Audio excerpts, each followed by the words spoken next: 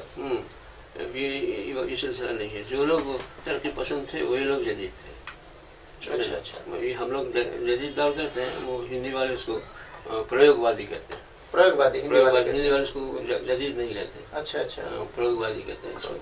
ترقی پسندی تو ہے، ہندی اردو دونوں مل کے سب لوگوں نے ترقی پسند تحریک کو آغاز کیا تھا، سمجھے؟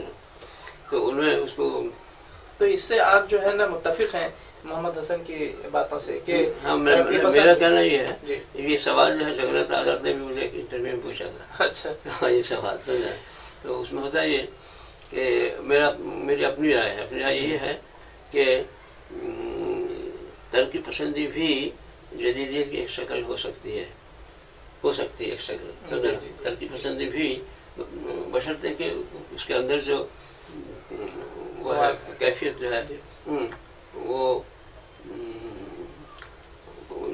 زندگی کی پیچیدگی کو اگر اسی طرح قبول کرے جس طرح جدید کر رہے ہیں تو ترقی پسندی بھی ہو سکتی ہے جی۔ آپ سے میں ایک سوال یہ بھی کروں گا شاعری کے تعلق سے کہ آپ کے خیال میں موسیقی اور شاعری کا کیا رشتہ ہے؟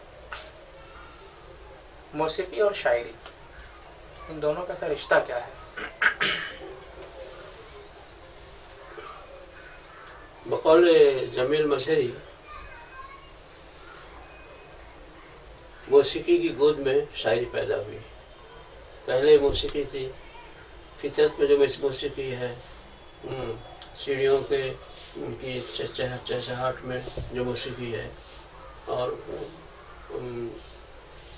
یہ سب جو موسیقی قدرت میں موجود ہے جی سر، سمجھے نا؟ اس سے انسان متاثر ہو کر اپنی بات کو مؤثر بنانے کے لیے اس شعر کہنے لگا۔ اب وہ تو شعر نہیں کہا جائے گا، اس کو لوک گیت کہا جائے گا۔ لوک گیت اس سے انسان سیولائز نہیں ہوتا، تہذیب یافتہ نہیں ہوتا جی سر، تو ان کے اندر بھی لوک گیت ہے، ابھی بھی آدیواسیوں میں لوک گیت موجود ہے۔ تو اس میں اس موسیقی سے شروع ہو کر پھر آہستہ آہستہ رفتہ رفتہ اس کے اصول بنائے گئے اور ان اصول کے تحت گانا گایا گیا جی سر۔ تو اس سلسلے میں حضرت امیر خسرو کا کنٹریبیوشن بہت زیادہ ہے جی سر۔ ایک طرف موسیقی میں اپنے عروج پر تھے، دوسری طرف شاعری میں، اور تیسری طرف اپنے تصوف کے میدان میں مقام حاصل تھا جی جی۔ تو اس طرح سے ہم دیکھیں کہ امیر خسرو کے شاعری اور موسیقی دونوں مل جاتے ہیں، ایک جگہ ہو جاتے ہیں جی جی جی۔ ہاں، وہ موسیقی کی دنیا میں جو ان کا بہت بڑا نام ہے امیر خسرو رحمۃ اللہ علیہ کا۔ اچھا سر، یہاں پر ایک سوال اور ایک میرے ذہن میں ابھر رہا ہے کہ کچھ شاعر مولانا رومی کا اس شعر کا سہارا لے کر کہتے ہیں کہ علم عروض کا تعلق جو ہے شعر سے نہیں ہونا چاہیے، اور جیسے چھند شاستر ہے، پنگل کی اہمیت، یہ مولانا رومی کا ایک شعر ہے کہ شعر می گویم بعض آب حیات جی، بہت مشہور شعر۔ ہاں، شعر می گویم بعض آب حیات من ندانم فاعلات فاعلات جی۔ یہ تو کسی حد تک صحیح بھی ہے کہ فاعلات یہ نہ جان کے بھی شعر اچھا شعر کہا جا سکتا ہے، اس میں کوئی شک نہیں، اگر موضوعیت ہو طبیعت میں موضوعیت کی ضرورت ہے۔ اچھا، اس سے علم عروض کی ضرورت اس لیے پڑتی ہے کہ بعض لوگ جو اس کو مانگتے نہیں، یہ ٹھیک ہے، ایک شعر کہہ دیتے ہیں، ناموضوع شعر کہتے ہیں، کہتے ہیں یہ ٹھیک ہے، جب پوائنٹ آؤٹ کیا جاتا ہے کہتے ہیں کہ یہ صحیح ہے، اس میں وہاں اسکیننگ کر کے میتھمیٹیکل انداز میں سمجھانا پڑتا ہے کہ دیکھیے یہاں ہوتا ہے تو یہاں پر یہ حرف جو ہے گرتا ہے جی، ہاں وزن میں ہوتا ہے، تو اس میں علم عروض کی ضرورت ہوتی ہے جی۔ لیکن کوئی ضروری نہیں کہ عروض کے بغیر بھی شعر نہ کہہ سکیں، اب علم عروض نہ جان کے بھی آپ اچھا شعر کہہ سکتے ہیں، بہت سے شاعر ایسے ہیں جو اچھا شعر کہتے ہیں جی۔ اچھا، جو غیر موضوع اشعار ہوں تو وہ تو اس شاعری کے زمرے میں آئیں گے کہ نہیں؟ یہ جو ناموضوع اشعار کہتے ہیں وہ شاعر کیا، ان کو شاعر مانتا نہیں ہے۔ خیال چاہے اچھا ہو لیکن جو ناموزوں اشعار کہتے ہیں اس سے بہتر ہے آپ نثری نظم کے جو خیال ہے ذہن میں وہ اپنا الگ انداز ہے، نثر جو ہے نا پیش کیجیے، نثر میں پیش کیجیے اس کو. جی ٹھیک ہے. تو علم عروض کی اہمیت شاعری میں ہے جی، کہ مگر یہ بھی ہے کہ اچھا شاعری کو آپ الہامی چیز تصور کرتے ہیں کیا؟ میں تو سمجھتا ہوں کچھ آرٹیفیشل وے میں تصنع زدہ طریقے سے بھی ہو سکتا ہے. بہت سے آدمی سوچ کہتے ہیں، اسی لیے ہم لوگ کہتے ہیں کہ آمد آور. جی جی آمد آور. جی تھوڑا بتائیں کہ آمد کسے کہتے ہیں؟ آور الہامی چیز ہے، آور جو ہے زبردستی، جو مطلب زبردستی اس میں جو ہے ذہن کی شاعری، اس میں ہم کہتے ہیں دل کی شاعری اور ذہن کی شاعری. ذہن کی شاعری دو الگ الگ چیزیں ہیں. تو ذہن کی شاعری سے دل کی شاعری جو ہے نا یہ مؤثر ہوتی ہے، لوگوں کے دل کی بات دل تک پہنچتی ہے. بات جو دل سے نکلتی ہے جی جی اثر رکھتی ہے، پر نہیں قوت پرواز مگر رکھتی ہے. جی. اچھا اڑیسہ کے کن شاعروں سے مستقبل میں امیدیں وابستہ کی جا سکتی ہیں؟ چند نام ذرا گنوائیں.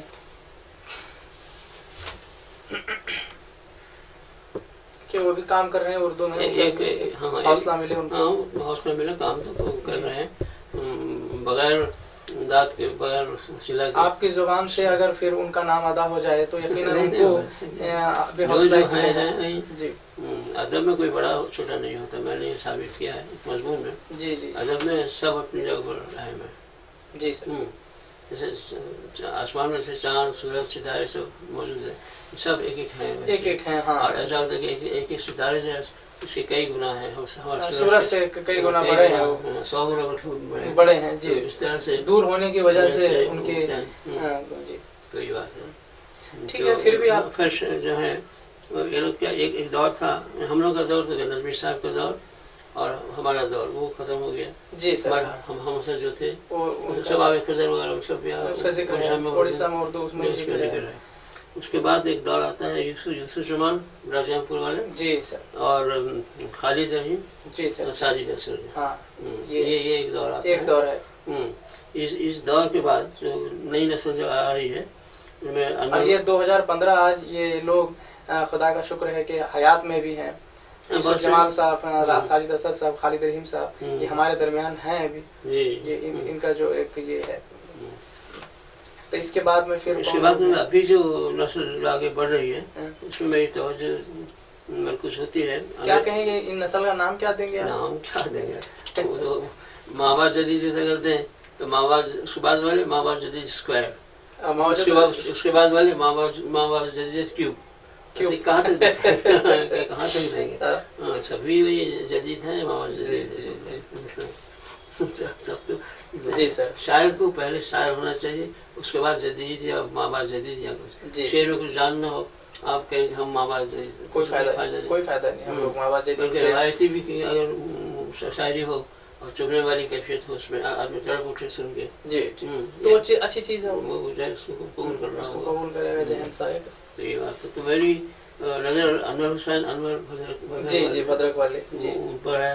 سہیل اختر ہاں بھونیشور والے. جی سر. عبدالمتین جامی جو ربائی کے ماہر ہیں، صنف ربائی میں ان کا واحد شخص ہے اڑیسہ میں، واحد شخص ہے ربائی کے شاعر. جی اور ربائی ایک بہت ہی مشکل اوزان میں کہتے ہیں، مگر وہ ایک واحد آدمی ہے. اور اس وقت خاور نقیب ہے. خاور نقیب ہے. جی خاور نقیب لمبی نظمیں بھی کہیں ہیں، چھوٹی نظمیں بھی کہیں ہیں، غزلیں بھی کہیں، ہر چیز نثر میں بھی لکھتے ہیں. جی سر.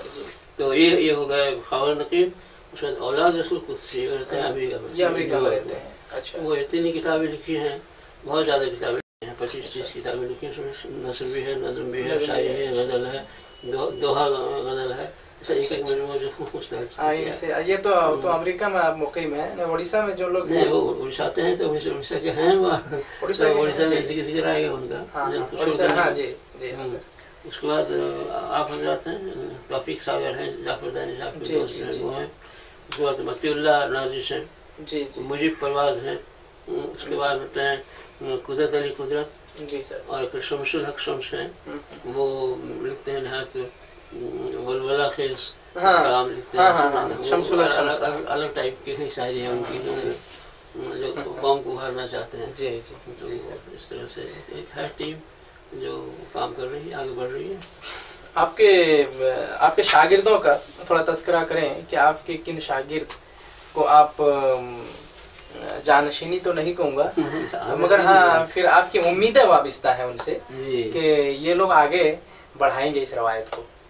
دیکھیے ایک تو عبد المتین جامی ہے، جی خاور نقیب ہے، جی ہاں جی پکچر بھی ہے جی، اور سوائے رکھتے تو ہیں ہم شاگرد بھی نہیں ہیں، نہیں شاگردوں کا آپ شاگرد ہم سے کہ آپ سے جو لوگ شاگرد ہوئے ہیں جو مستفیض ہوئے ہیں، جی مستفیض آپ سے ہوئے میں عبد المتین جامی، خاور نقیب جی اور انس قدسی، جی سر جی اور اس کے بعد والی نسل میں توفیق ساگر اور جعفر دانش ہیں۔ جی جی جی ان سب کو میں سمجھتا ہوں کہ کچھ دنوں کے بعد ان کو فائض الاصلاح کی صلاح مل جائے گی میری طرف سے، تو پھر آپ لوگ اللہ کرے کہ رجوع فرمائیں گے، جی آپ جی لوگ سے آئندہ چل کے رجوع فرمائیں گے جی انشاءاللہ۔ ٹھیک سر، میں آپ سے آخری سوال کے طور پہ یہ پوچھوں گا کہ آپ ہم لوگ یعنی آنے والی نسل کو کیا پیغام دینا چاہیں گے؟ ایک شعر میں اس کا جواب دیتا ہوں۔ جی ہاں سر۔ اے آنے والی نسل نہیں کچھ بھی میرے پاس، جی اے آنے والی نسل نہیں کچھ بھی میرے پاس، مرنے کے بعد جینے کا فن چھوڑ جاؤں گا۔ واہ واہ، بہت خوب۔